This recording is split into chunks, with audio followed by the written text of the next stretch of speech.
so ljudje v severnem delu izraelskega kraljestva začeli častiti lažne bogove, je Bog poslal preroka Elija k kralju Ahabu s sporočilom: Ne bo dežja in niti rose, razen na mojo besedo. Tako se je tudi zgodilo. Naslednja 3 leta ni bilo dežja.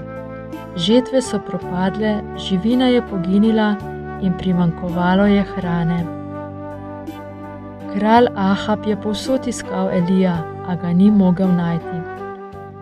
Prerok se je skrival ob potoku Kerit, iz katerega je pil vodo, hrano pa so mu prinašali krokarji. Ko je tudi ta potok usahnil, je Bog rekel Eliju, naj odpotuje na sever v Sarepto, kjer ga bo preživljala neka vdova. Elija se je napotil v deželo Fenicijo, v pokrajino Sidon do kraja Sarepte. Ko je prišel do mestnih vrat, je videl vdovo, ki je nabirala dračje. Poklical jo je in jo vprašal: Bi mi prinesla malo vode v vrču, da se odžejam? Ko se je obrnila, da gre iskat, je še zaklical za njo: In prosim, prinesi mi tudi kos kruha. Rekla je: Kako resnično živi Gospod tvoj Bog, nič pečenega nimam, samo še prgišče moke v loncu in malo olja v vrču. In glej, nabiram suhljad, da ga odnesem domov in pripravim še zadnji obrok zase in za sina, da ga pojeva in potem umreva od lakote.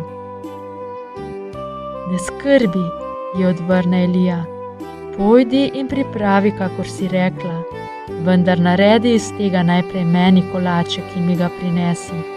Sebi in svojemu sinu ga boš pripravila potem.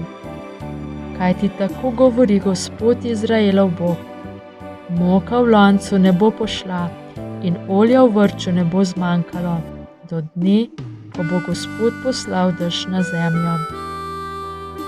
Šla je in storila po Elijevi besedi in porabila vso moko in olje, kar ga je imela, da je pripravila obrok za vse.